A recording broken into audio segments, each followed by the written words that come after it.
Hey friends, welcome to the Singapore Market Digest for May 16, 2025. I'm Iggy from the Investing Iguana, and today we're diving into what's been happening on the SGX. Whether you're catching this on your morning commute or winding down after work, I'm here to break down the latest market moves in a way that's easy to follow. Let's start with the big picture. The Straits Times Index, or STI, has been trading in a fairly tight range this week. Investors are digesting a mix of strong corporate earnings and ongoing global uncertainty. While the STI hasn't made any dramatic moves today, the mood feels steady.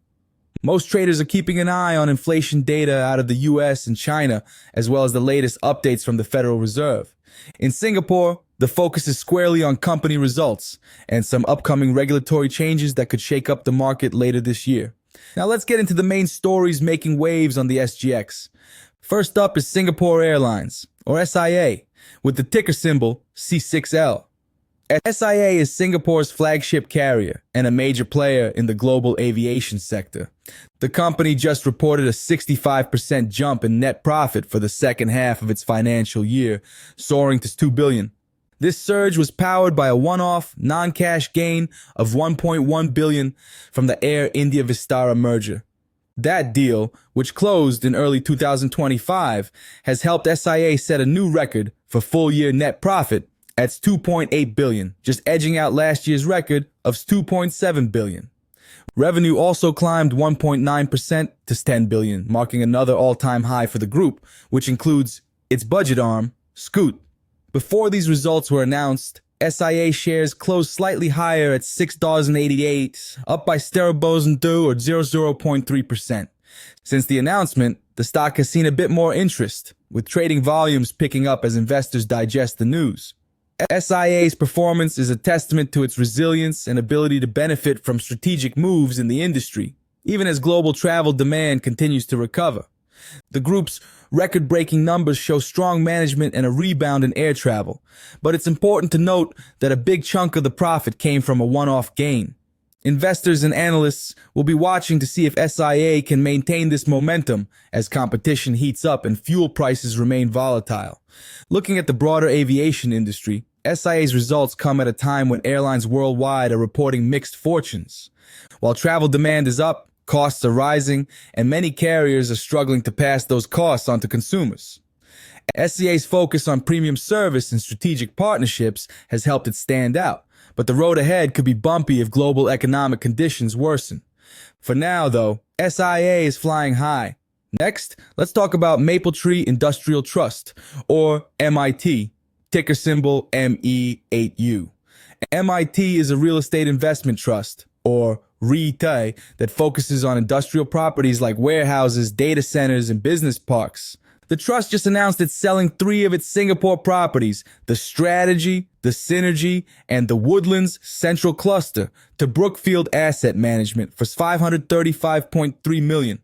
This sale price is 2.6% above the property's combined independent valuation and a solid 22.1% higher than MIT's original investment cost. That's a strong return for unit holders and a sign of healthy demand for quality industrial assets in Singapore. Units of MIT closed flat at $1.94 before the news broke. Since then, there's been a slight uptick in trading activity, with investors welcoming the trust's move to recycle capital and focus on higher-yielding assets. This is a common strategy among Singapore REITs, especially as interest rates remain elevated and funding costs rise. By selling mature assets at a premium, MIT can redeploy capital into new growth opportunities, like data centers or overseas properties, which could boost future returns for investors. The industrial property sector in Singapore has been resilient, supported by strong demand for logistics and data center space. E-commerce growth and digital transformation are driving demand for these types of assets, and MIT is well positioned to benefit. However, rising interest rates and global economic uncertainty could pose challenges, so it's worth keeping an eye on how the trust manages its portfolio in the coming quarters. Moving on to SATS, ticker symbol S58. SATS is the leading provider of food solutions and ground handling services at Changi Airport. On Thursday, SATS announced a major investment of over $250 million to upgrade its ground operations and cargo handling infrastructure at Changi. More than 150 millions will go into renewing and expanding its ground support equipment fleet over the next 5 years, while another $100 million will be spent on enhancing cargo operations in the next 2 years. These upgrades are designed to improve reliability, safety, and efficiency, and to support the expected growth in cargo volumes as Changi Airport expands, especially with the upcoming Terminal 5 in Changi East Industrial Zone. SATS shares closed up slightly at $2.97, rising by 0.01 or 0.3%. Since the announcement, the stock has seen a modest increase in trading volume, with investors reacting positively to the company's long-term vision. This investment signals SATS's confidence in the growth of Singapore's aviation sector and its commitment to staying ahead of the curve as the airport gears up for a new phase of expansion. With air cargo volumes expected to rise in the coming years, SATS is positioning itself to capture more business and deliver better service to airlines and freight operators. The outlook for SATS is closely tied to the fortunes of Changi Airport and the broader aviation industry. As Singapore continues to position itself as a global air hub, companies like SATS will play a key role in supporting growth and maintaining high service standards. However, competition from regional airports and ongoing cost pressures remain challenges that management will need to navigate. Now let's check in on NetLink MBN Trust, ticker symbol CJLU. NetLink is the backbone of Singapore's nationwide fiber broadband network, providing the infrastructure that powers internet access across the island. For the second half ended March 31st, 2025, NetLink reported a 6.9% drop in net profit to $46.9 million. The decline was mainly due to higher depreciation and amortization, lower income tax credits, and higher finance costs. Revenue also slipped 1.8% year-on-year to $202.2 million, mostly because of a reduction in ancillary project turnover as there were fewer work orders. Despite these headwinds, NetLink's distribution per unit edged up by 1.1% to $268, a small but positive sign for income-focused investors. Units of NetLink closed flat at $0.92 before the results were released, and trading has remained steady as investors digest the news. NetLink's stable business model and essential role in Singapore's digital infrastructure make it a steady, if unspectacular, performer. Investors will want to watch cost trends and any signs of renewed project activity in the months ahead, especially as Singapore continues to roll out new digital initiatives and smart city projects. The telecommunications sector in Singapore is facing its own set of challenges, with intense competition and the need for ongoing investment in infrastructure. NetLink's position as the main provider of fiber infrastructure gives it a defensive edge, but growth opportunities may be limited unless the company can find new revenue streams or expand its service offerings. Beyond company news, there's also a big regulatory story on the horizon. The Singapore Exchange Regulation, or SGX RegCo, is proposing some significant changes to the way companies are regulated on the SGX.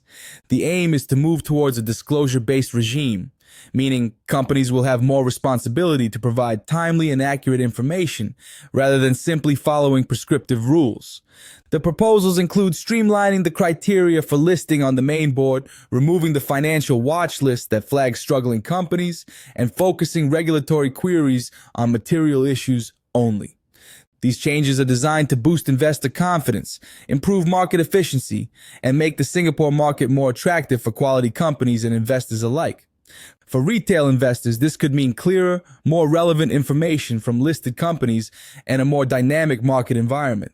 It's a move that brings Singapore closer in line with global best practices, and it could help attract more international listings and capital to the SGX.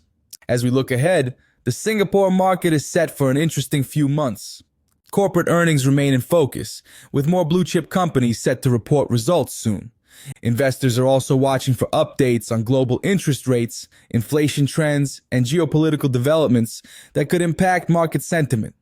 For now, the SGX remains a hub of activity, with companies making bold moves and regulators working to keep the market competitive and transparent.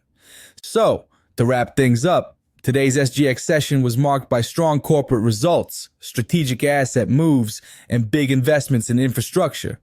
SAA continues to soar with record profits. MIT is cashing in on its industrial assets. SATS is betting big on the future of Changi Airport. And NetLink is holding steady despite some profit headwinds. Meanwhile, regulatory changes are in the works that could reshape the SGX landscape for both companies and investors. That's the scoop for today. Remember to do your own research before making any investment decisions. This is Iggy from the Investing Iguana, signing off. Thanks for tuning in, and I'll catch you in the next update.